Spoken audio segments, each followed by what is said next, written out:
Hello! Sulig best day everyone! I am Marlon Labitag, multigrade teacher of Lumayog Elementary School, Bislig City Division. In my today's video, I am going to present to you my grade 5 and grade 6 enrollment, less learned competencies, intervention, issues and concerns, and my best practices. Let us begin in the enrollment of grade 5 and grade 6 for the past 3 school years. In school year 2018-2019, grade 5 has 15 pupils and grade 6 has 14 pupils.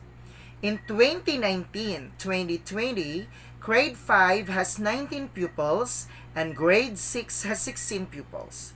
This school year 2020-2021, grade 5 has 19 pupils and grade 6 has 17 pupils. It can be gleaned in the graph that there is an increased enrollment in both levels. Grade 5 has sustained its enrollment in 2 consecutive years, while grade 6 has an additional of 1 pupil or 5.88% increase despite of pandemic. These are the least learned competencies of grade 5 and grade 6.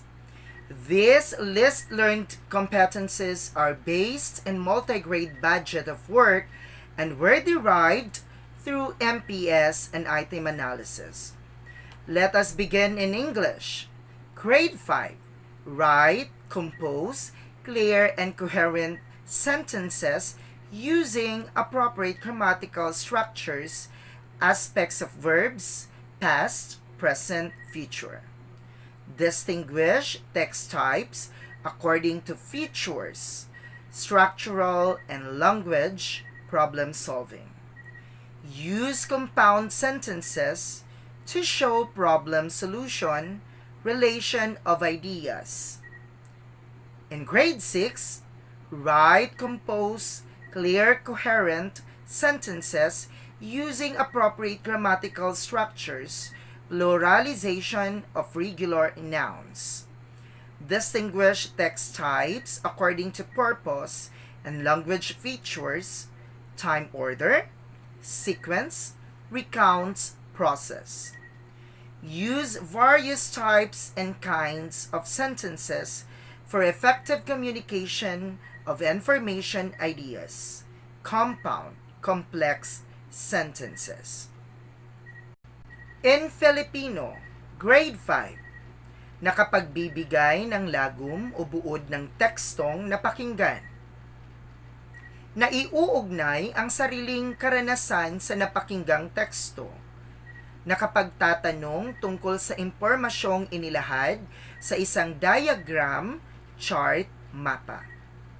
Grade 6, nakasusulat ng sanaysay na naglalarawan na ipahahayag ang sariling opinyon o reaksyon sa isang napakinggang balita, issue o usapan.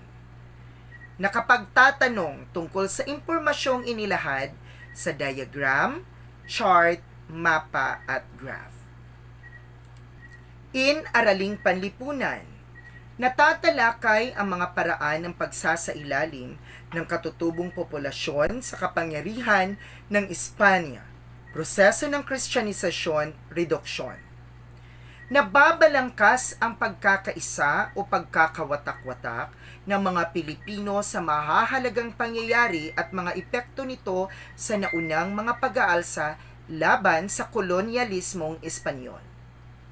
Naipahahayag ang saluubin sa kahalagahan ng pagganap ng sariling tungkulin sa pagsulong ng kamalayang pambansa tungo sa pagkabuo ng Pilipinas bilang isang nasyon. Grade 5. Nasusuri ang mga patakaran ng malayang kalakalan or free trade na pinaiiral ng mga Amerikano. Natutukoy ang mahahalagang pangyayaring may kinalaman sa unti-unting pagsasalin ng kapangyarihan sa mga Pilipino tungo sa pagsasarili.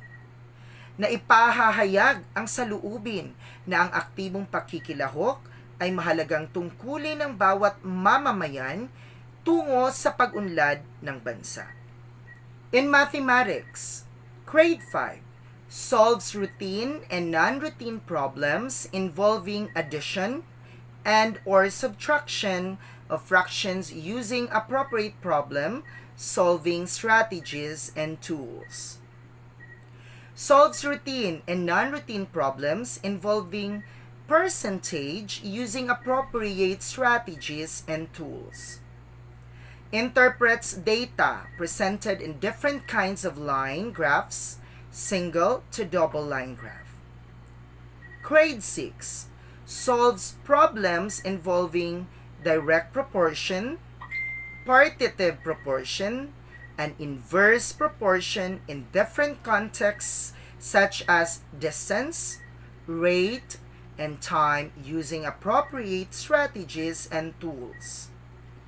Solves percent problems such as percent of increase, decrease, discounts, original price, rate of discount, sale price, markup price, commission, sales tax, and simple interest.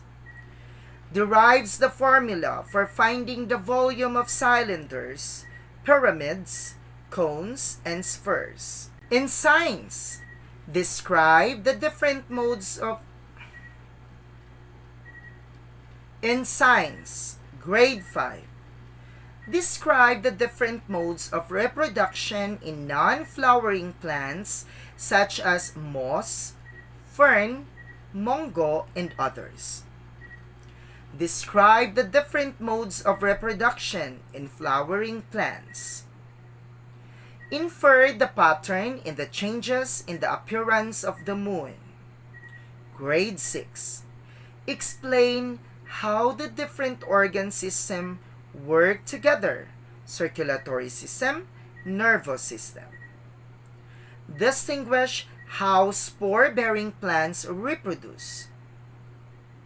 And demonstrate rotation and revolution of the earth using a globe to explain the day and night and the sequence of the seasons.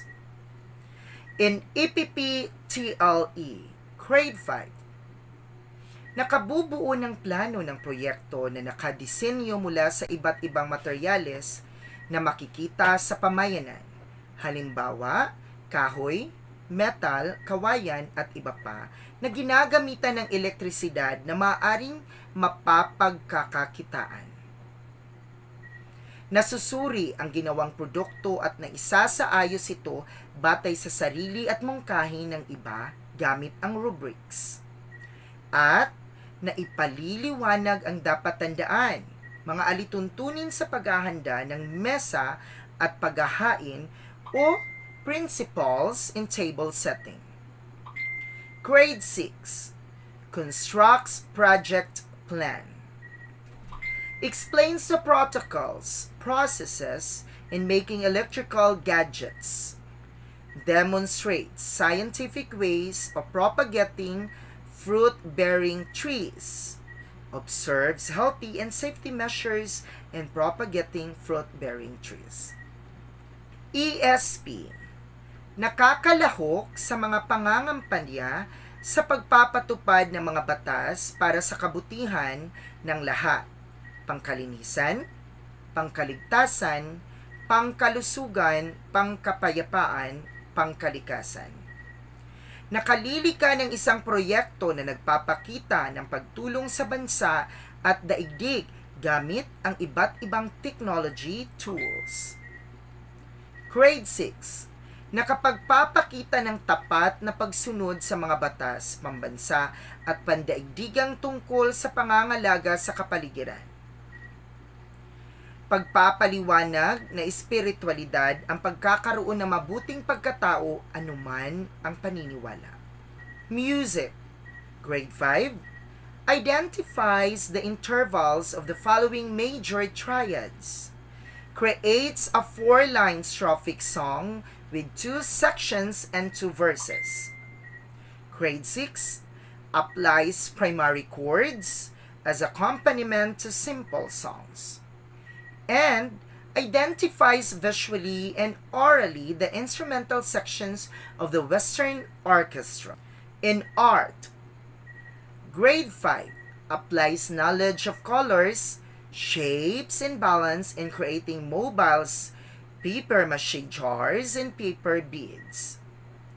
Grade 6 creates an actual 3D digital enhanced product design for a paper. NPE.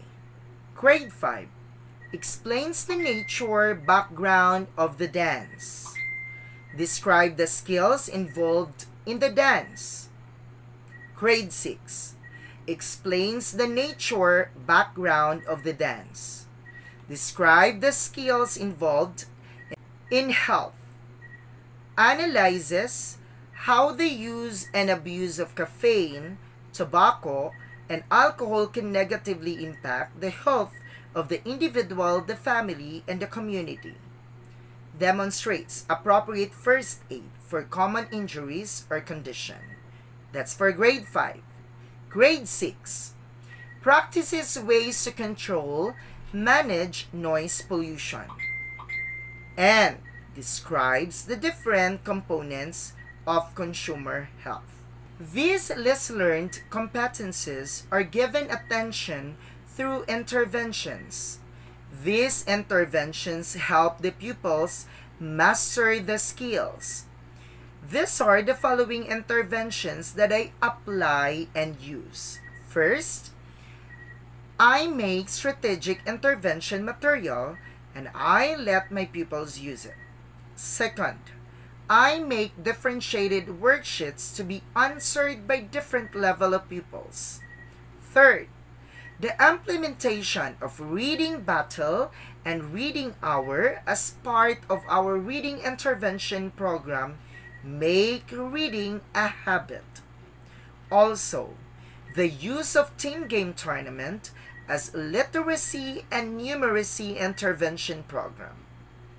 Lastly, since we are experiencing the pandemic and there is no face-to-face, my learners have difficulties in understanding the lessons in the modules. So, I have implemented the online class intervention so I can cater their needs and difficulties. Despite of our great endeavors for quality education, there are still issues and concerns. These are the following. First, lack of literacy and numeracy skills of some students. Pupils in K-Stage 1 or lower grade level have been promoted without mastering the literacy and numeracy skills. As a result, these pupils have difficulties in catching up higher order thinking skills lessons in grade 5 and 6. Second, incomplete books and other learning materials.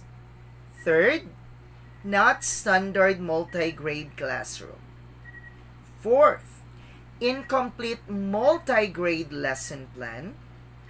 This emergence of issues and concerns will somehow help, challenge, and motivate us to give our very best, give possible correct solutions, and make better future plans. To give quality education at its best, I am proud to share my best practices. These are the following. First, making of a strategic intervention material to help pupils master the knowledge and skills. Second, making action research. This is to reflect our practices and how to improve it. Third, rewards and recognitions to encourage and help students be motivated in their study. Fourth, implementing e-habit program to make students physically and mentally fit because a healthy body produces a sound mind. And 5, implementing project vlog, which means value learning opportunities, and gift giving. Through our efforts and with the help of my YouTubers and vloggers friend, I am able to organize this movement, my little project. This project aims to, first, gather capable and willing individual to sponsor a learner. And fortunately, I have one learner who can continue studying in high school. Second, gather donations for learning materials such as notebooks, ball pens, bond papers, and a lot more to be used by our learners.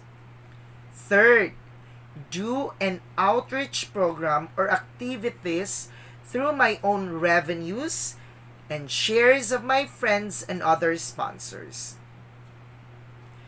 Through this project, I am able to instill the value of synergy, camaraderie, and gift giving, and to give more learning opportunities because everyone deserves education. Before I will end my presentation for today, let me give you my favorite quote from Brad Henry. A good teacher can inspire hope, ignite the imagination, and instill a love of learning. That would be all. Thank you so much.